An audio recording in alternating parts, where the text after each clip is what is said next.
I think next Abhishek Singhvi. Chairman, sir, Honorable Member, I am deeply obliged for this opportunity.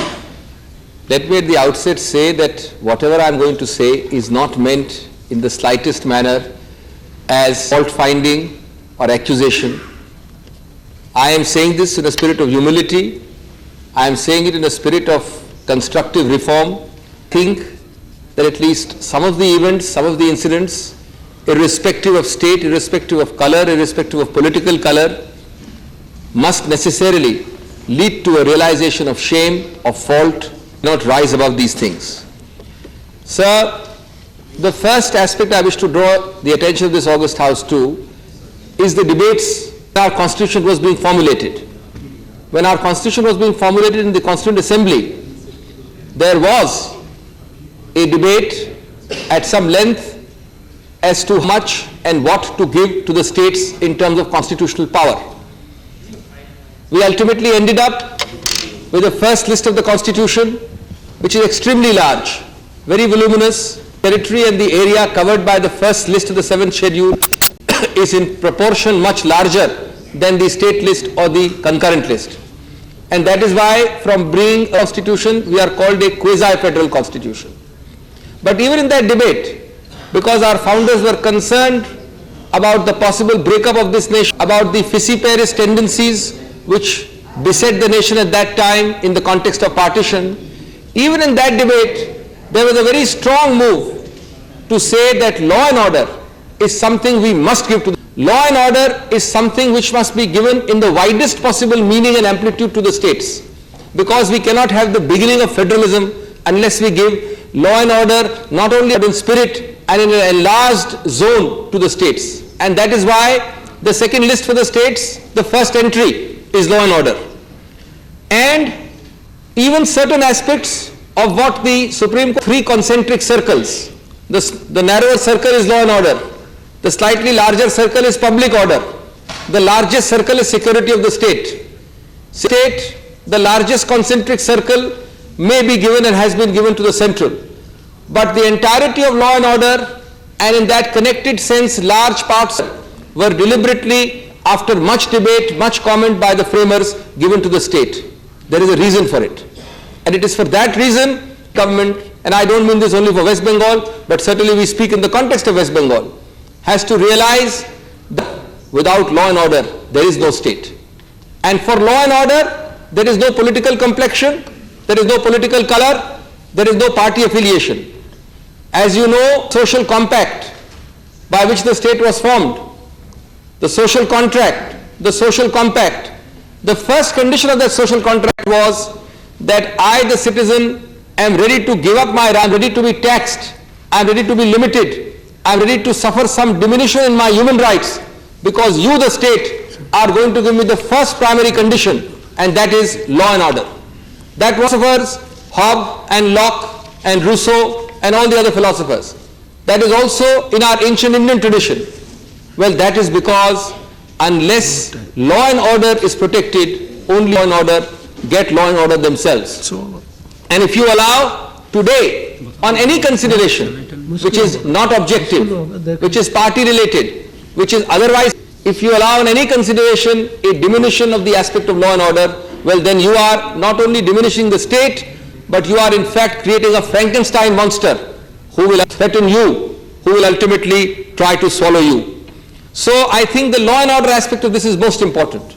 You may have differences, and we are proud of our democracy, but when there is a situation which is emerging, which is explosive, which is developing, you have to come down with an even hand, with an objective hand, with a strong hand, because you are the administrator of the state. You don't have to look left, right or back. And of course, behind you is always Mr. Shivraj Patil's ministry. It's always the Home Ministry who is available. You can ask, you should ask, you must. And I do not think there is a single instance of that support being wanting.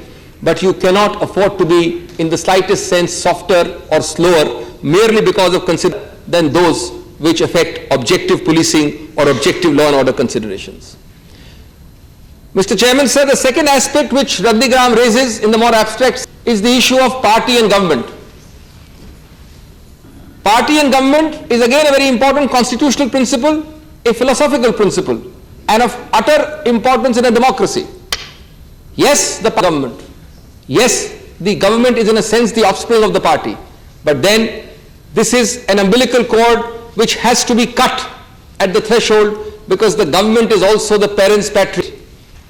The government has to first and foremost rise above everything else and be the protector of the state and its citizens. For that, it has to turn a blind eye to every party, including the party which brought it into power. We have had, regretfully, that where party is given precedence over governance issues, over issues of security, over issues of law and order, then there is not only an inherent danger, but you are threatening the very constitutional edifice in a democracy which maintains that distinction. Sir said that to err is human, but to forgive and forget is divine. If I may adapt or modify that, to err is human, recognize the error, to begin the process of realization, and through realization to begin the process of correction and rectification is truly divine. What has happened has happened. But if the government in power, if the party in power, and if others there begin to realize, state and accept this fact, then I think a major significant. But if you turn a blind eye, if you indulge in self-denial, if you deny reality itself, then that in fact is the felony. That is even more culpable than the original sin. And I think that you do not diminish yourself by in any sense accepting that you do not diminish yourself by accepting that there is scope for improvement. In fact, you dignify yourself and enhance your image by saying so and accepting that. Naturally, Mr. Chairman, sir, several questions arise. A question arises, for example, that if yesterday, with a generally motley crowd, loud of 200 odd, we are told, it was felt necessary to call in the army. Why were not more significant steps taken, not earlier, but even in January this year or March this year? Surely the same government felt sufficient provocation to call in the army. Well, I must then remind you of the events of 3rd of January, the events of 14th of March. They were certainly on a larger scale or a bigger scale or a more serious scale. And yet it was not felt necessary to even utilize fully. These are questions which are not being said or asked in a fault-finding manner, but we are here at the democracy to raise these issues and to indulge in introspection and hopefully, as I said, to indulge in realization and therefore in correction and therefore ensuring against a recurrence in the future. I heard said some time ago in this August House that in those killed there were perhaps also those of our boys, or if I may use the word, innocents which belonged to our group. Let me ask this question, Mr. Chairman, sir, with respect. Let us assume that that is so. Well, then why were innocents killed? Why were innocents party? Why 6? Why 12? Why should innocents at all be subjected to police firing? Therefore, a great admission of excess, and that is because without that you will not go to the path of improvement. The figures of those dead or directly affected is of course very vital and important. Those uprooted, those supposedly missing, those supposedly displaced is even more important, because those figures are sometimes neither accurate nor, but they cause in that sense much more suffering and misery to the living than to those dead who have undoubtedly suffered misery but who have departed for a better world. Mr. Chairman, sir, that on different dates, at different times, on different fora, different figures have been supplied about the missing or the homeless. From news reports, I have checked, the party and the government in that state has suggested at one time that there are about 4,000 homeless or uprooted. That figure, government and the party, is scaled down a few days later to 2,900. Subsequently, at a forum of the BDO, the block developmenters, it was mentioned as 1,100. And finally, we are told that the figure is 300. What should we believe? What are we to believe? What is correct? What is relevant? The important thing is, as I said, that so long as you indulge in self-denial, you cannot have improvement. Even if you were to let bygones be important, not to indulge in self-denial, it is important to begin to realize which alone can lead to correction. There has been, for the state government and for the parties in power in that state, if not last year, at least for many months now, the availability of independent investigative reports, including those by the CBI. Those reports have been filed in a forum, in a formal forum like the High Court. They have been reported. The state government surely would have access to the actual reports, then through the press. The point is that these reports of the CBI, for example, pointed out in detail, and I am giving only one example out of many in the CBI report, filed in the High Court in the proceedings in that state, pointed out that there appears to be virtually no presence of Maoists, at least they have not been able to find. But that apart, I am going further. They pointed out that 5 actual people were questioned by them, statements recorded. All of them said in their statement that yes, we were found in uniform by the CBI, the police, but we belong to the CPM or the left cadre. All of them said so, it's recorded.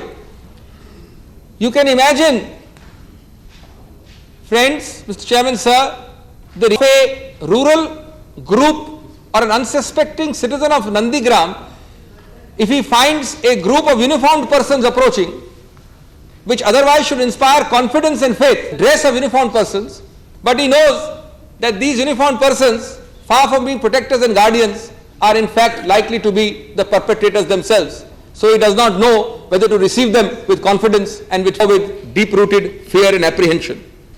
These are all matters which have been documented. It is important. Today we read recently reports that 10,000 camps, and the headmaster, apparently one of the camps is near a school, says that there is not enough space, that they should be moved. These, where will they be relocated? Where is there going to be the provision for them? These are all aspects which must be made part of a larger rehabilitative policy. It's part of the primary and the basic point which is made several times by people, the healing touch. But the healing touch is not mere verbiage, not mere adjectives, a concrete rehabilitation policy. When we ask for a rehabilitation policy, and when the very same parties as in West Bengal ask for a rehabilitation policy, for example, in other states or in other water uprooting situations like dams, we talk of the same, because uprooting or displacement is the same whether I am an uprootee or a displacee in West Bengal or in Tehri or anywhere else. Therefore, the state government owes it to this nation, to itself, to the people of West Bengal, that they come up with a comprehensive rehabilitation policy. It is ironical, Mr. Chairman, that with the abolition or the announcement of the abortion of the SEZ complex in Nandigram, a announcement which the Chief Minister did with much fanfare, with the announcement of the abolition of that concept there, violence. What would have happened if the original concept of Nandigram and the SEZ had been implemented? We are having so much there which is uncontrollable. What would have happened if this had been implemented? May I end, Mr. Chairman, sir, by saying that West Bengal has had a great tradition. It has been in the vanguard of our freedom movement. We look with pride to West Bengal, not only to the political movement, but to the literary movement, to the creative movement, to all the arts and the cultures in West Bengal, which have been in the vanguard of democracy, the root word of which is dissent. Well then, those who govern West Bengal have to rise to the occasion and hearken back to that tradition and recognize, indeed cherish dissent. And there is, in doing so, they will not diminish, they will in fact enhance and dignify themselves. I hope and trust that that will be the charter for the future. Thank you so much, sir. Very good. Thank you. Thank you.